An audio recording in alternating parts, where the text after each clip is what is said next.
नमस्कार साथियों, राधे राधे, जय श्री राम, जय श्री कृष्ण।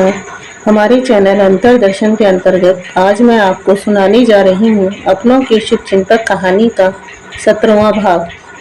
समय के साथ नम्रता भी व्यस्तता की भीड़ में खो गई है।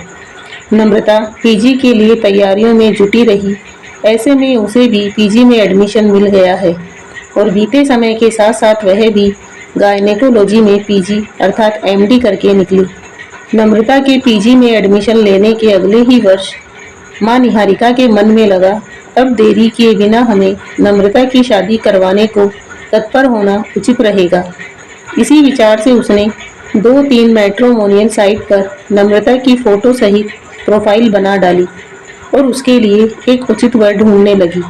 परंतु उम्र के लिहाज से तथा मां निहारिका की बातों पर कोई तो भरोसा करे तो कोई भरोसा नहीं कर पाते, क्योंकि जो भी लड़के वाले नम्रता को पसंद करते और उसके माता पिता से संपर्क करते, उसके आगे निहारिका शर्त रखती है कि जब तक नम्रता की पढ़ाई खत्म नहीं होगी तब तक हम उसकी शादी नहीं करवाएंगे और तब तक मेरी बेटी आपके बेटे के साथ फ़ोन पर बातें करती रहेगी।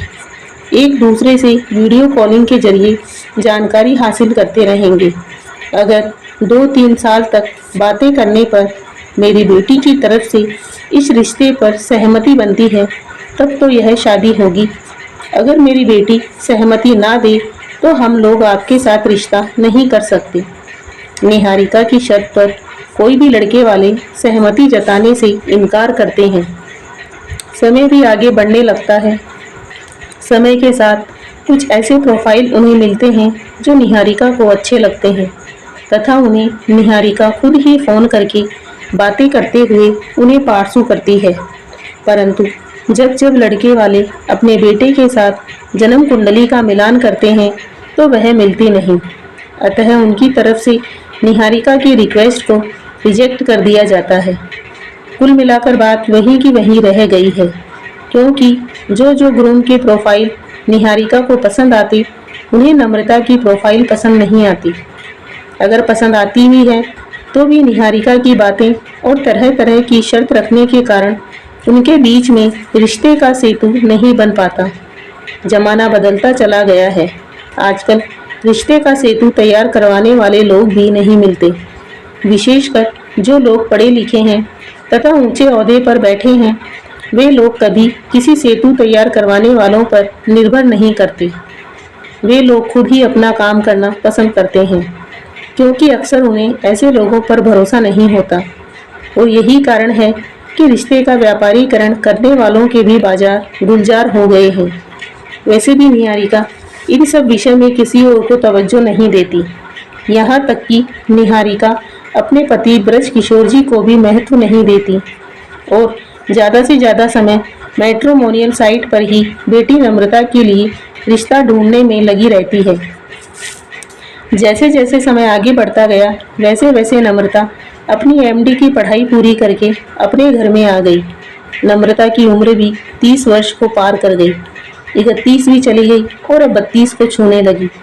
जब भी किसी प्रोफाइल पर बात होती तो उसके निष्कर्ष को लेकर पत्नी निहारिका और पति ब्रज किशोर जी के बीच बहुत सी बहसबाजी होती रहती है।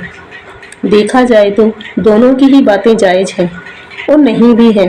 कभी कभी बहस के दौरान ब्रज किशोर जी तो अपनी पत्नी को यहाँ तक भी कहते हैं, तुम्हें बहुत अहंकार था ना कि मेरी बेटी एमडी कर लेने के बाद बहुत से लड़के मिल जाएंगे, हजारों लाखों लड़के वाले मिल जाएंगे, एक से एक लड़के वालों की लाइन लग जाएगी। अब देख लो, अपनी बिटिया के चेहरे को देख लो, यह कोई लड़का नहीं है, लड़की है। जो लोग तुम्हारी बेटी के फ़ोटो मांग रहे हैं उन्हें तुम 5 वर्ष पुरानी फ़ोटो दे रही हो ताकि उन्हें नम्रता पसंद आ जाए।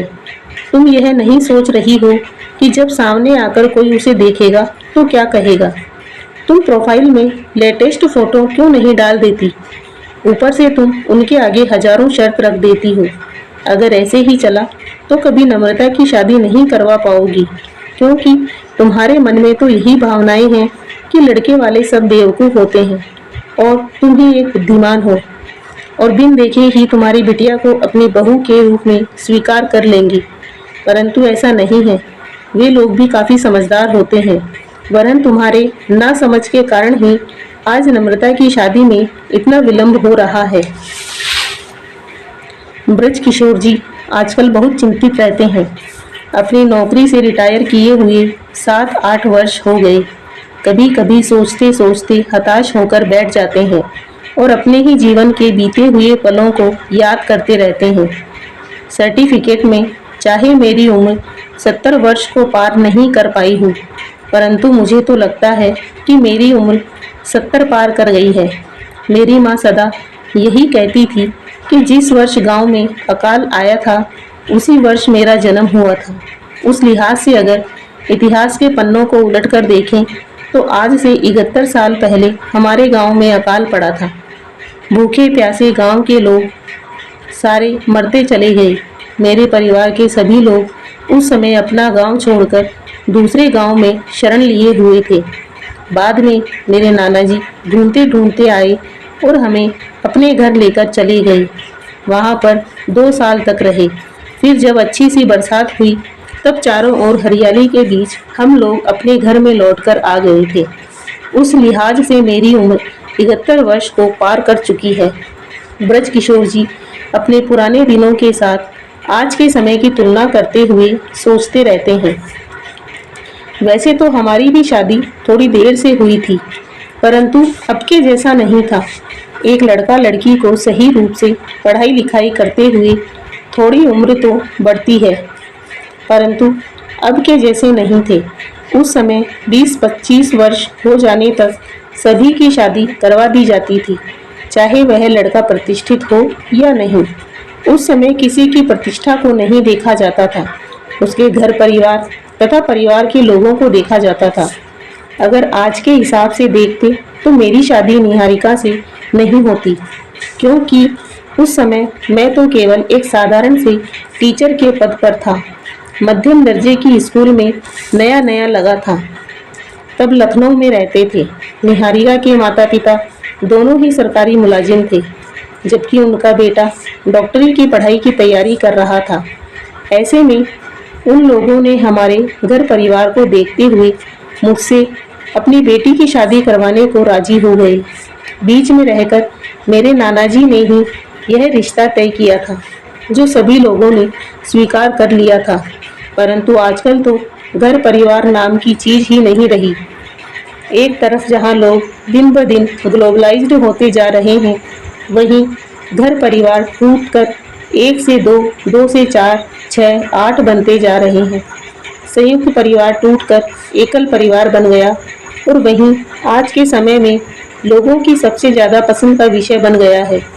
सभी के घर में आजकल सिंगल चाइल्ड और न्यूक्लियर फैमिली का ट्रेंड आ चुका है।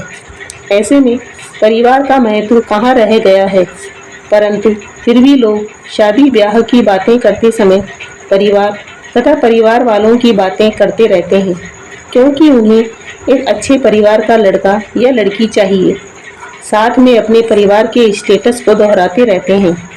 शहर में कौन कितने प्लॉट फ्लैट खरीदे, कितने फार्म हाउस ले रखे हैं, कितना बड़ा बंगला बना रखा है, किसके परिवार में कितने लोग IAS, IPS, MBA, CEO, director, doctor या engineer, chief secretary, DIG, advocate या जज या कोई विदेश में इंपोर्ट एक्सपोर्ट्स का बिजनेस करता हो, विधायक या मंत्री हैं।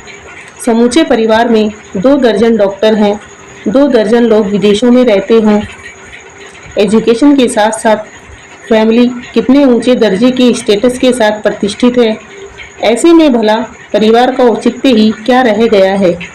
कहावत है कि जितना ऊंचा परिवार है, जितना ऊंचा ग्लोमराइज प्रोफाइल है, उतना ही ज़्यादा करप्शन है, क्योंकि यह तो सर्वविदित है कि दिया तले हमेशा अंधेरा रहता है। इस सच को चाहे कितनी भी कोशिश करें, कोई भी नकार नहीं सकता। ब्रज किशोर जी को शुरू में एक मध्यम दर्जे की स्कूल में नौकरी मिली। समय के साथ साथ परीक्षा देकर वह प्रवेशिका स्तर की स्कूल में प्रोन्नत हो गया है। ऐसे में उन्हें लखनऊ छोड़कर दूसरे शहर में जाना पड़ा। पत्नी निहारिका शादी के पश्चात अपनी पढ़ाई जारी रखते हुए टीचर की नौकरी प्राप्त कर ली। ऐसे में अपने ससुराल में लखनऊ में ही रहकर नौकरी करती रही। गुजरते समय के साथ साथ शादी के लगभग 5-6 वर्ष के बाद उनके बेटी नम्रता का जन्म होता है। तब तक कोई छोटे बड़े शहर को घूमते घूमते फिर से ब्रज किशोर जी लखनऊ में पहुंच गए हैं। धन्यवाद। यहाँ पर मैं आप सभी से अनुरोध करूंगी कि आप हमारे चैनल को ज़्यादा से ज़्यादा लाइक, शेयर और सब्सक्राइब करें, ताकि हम आपके लिए इसी तरह से नई नई कहानियाँ पेश करते रहें।